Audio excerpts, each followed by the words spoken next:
कितने आदमी थे? सरदार, 2 आदमी। तेरा क्या होगा कालिया?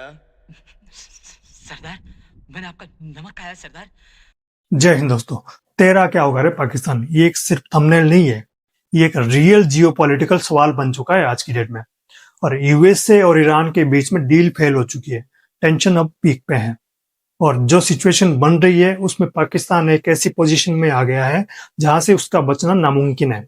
आज हम ब्रेक डाउन करेंगे नेक्स्ट 30 दिन का पूरा सिनेरियो कि क्या वार आने वाली है और कौन किस साइड होगा और पाकिस्तान के लिए सबसे बड़ा खतरा क्या है।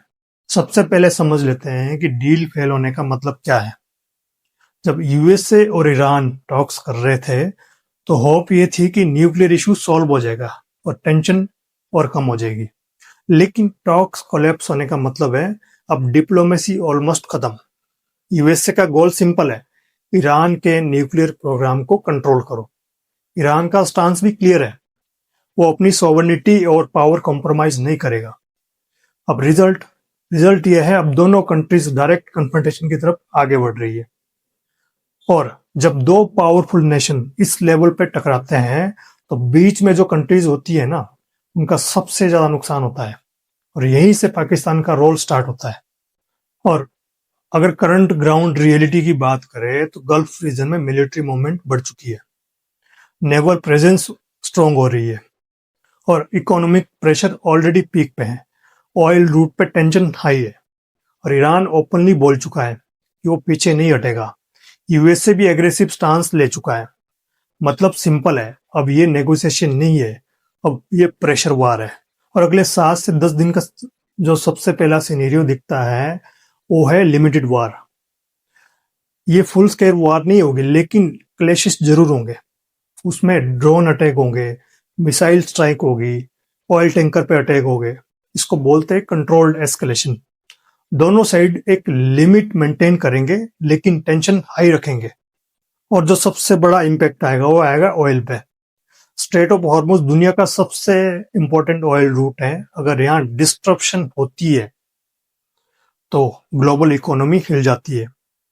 और एक्सपेक्टेड इंपैक्ट क्या है, वो है ऑयल प्राइसेस अप्रोक्सीमेट $120 to $150 पर बैरल जा सकते हैं और पेट्रोल डीजल महंगा हो जाएगा और हर चीज महंगी होगी, ग्लोबल इन्फ्लेशन स्पाइक हो सकती है और इसका असर पूरे वर्ल्ड में पड़ सकता है। अब आते हैं सबसे इंपॉर्टेंट सवाल पे। एक शोले मूवी का डायलॉग पता होगा आपको, अब तेरा क्या होगा अरे कालिया। सेम चीज पाकिस्तान के साथ हो रही है कि अब पाकिस्तान का क्या होगा। पाकिस्तान ऑलरेडी एक सेंसिटिव पोजीशन में पहुंच चुका है।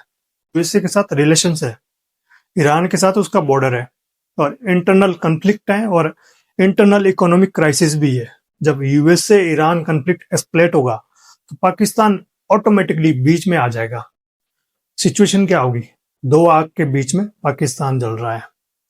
पाकिस्तान को मीडिएटर बनाया गया था, लेकिन डील फेल होने के बाद अब सिचुएशन उल्टा हो गई है। अब क्या होगा, यूएसए पाकिस्तान पे प्रेशर डालेगा सपोर्ट के लिए। सऊदी अरेबिया तो ऑलरेडी डाल चुका है और इंटेलिजेंस शेयरिंग डिमांड हो सकती है। मिलिट्री ऑपरेशन की बात हो सकती है। मतलब मीडिएटर से पाकिस्तान अब प्रेशर पॉइंट बन सकता है। ईरान और पाकिस्तान के रिलेशन ऑलरेडी सेंसिटिव है, स्पेशली बॉर्डर एरिया के पास। अगर ईरान को लगे कि पाकिस्तान इनडायरेक्टली यूएसए को सपोर्ट कर रहा है तो बॉर्डर टेंशन बढ़ सकती है, स्मॉल स्केल क्लैशेस हो सकते हैं और इंटरनल इंस्टेबिलिटी क्रिएट हो सकती है। ये पाकिस्तान के लिए डेंजरस सिचुएशन है। पाकिस्तान की इकोनॉमी ऑलरेडी वीक है। अब अगर ऑयल प्राइसेस बढ़ते हैं तो इंपोर्ट कॉस्ट बढ़ेगी, इन्फ्लेशन स्पाइक करेगा और करेंसी और वीक होगी और पब्लिक प्रेशर इंक्रीज हो जाएगा पाकिस्तान की सरकार पे। और ये कन्फ्लिक्ट पाकिस्तान के लिए सिर्फ फॉरेन पॉलिसी इशू नहीं बनेगा, बल्कि सर्वाइवल टेस्ट बन सकता है। ईरान डायरेक्ट वार नहीं करेगा, वो प्रॉक्सीज यूज करेगा। और पॉसिबिलिटीज क्या है, मिलिशियाज है, इनडायरेक्ट अटैक कर सकता है, रीजनल डिस्टेबलाइजेशन कर सकता है। पाकिस्तान ना चाहते हुए भी इस वार का पार्ट बन सकता है, चाहे उसकी इच्छा हो चाहे उसकी इच्छा नहीं हो। ये कन्फ्लिक्ट सिर्फ यूएसए वर्सेस ईरान नहीं रह जाएगा, दूसरे प्लेयर भी इसमें इन्वॉल्व हो जाएंगे। चाइना हो गया, रशिया हो गया, मिडिल ईस्ट हो गया और मिडिल ईस्ट की कंट्रीज तो ऑलरेडी इसमें इन्वॉल्व हो चुकी है।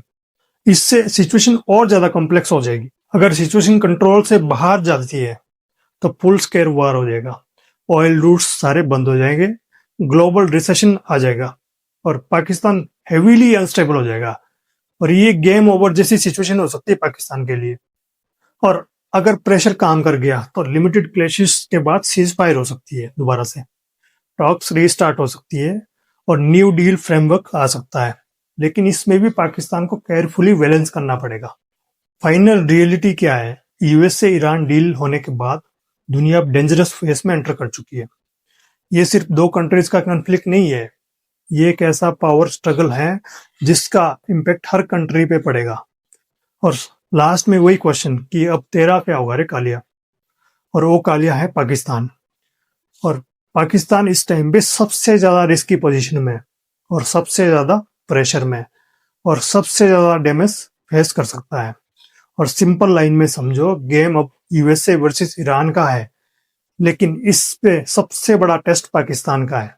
अगर आपको लगता है कि एक नॉर्मल टेंशन है तो आप गलत हो। अगले 10 से 15 दिन ये डिसाइड करेंगे कि ये कन्फ्लिक्ट लिमिटेड रहेगा या ग्लोबल क्राइसिस बन जाएगा, और क्या इसमें पाकिस्तान सरवाइव कर पाएगा या नहीं कर पाएगा, ये सबसे बड़ा क्वेश्चन है इस टाइम पे। तेरा क्या होगा कालिया?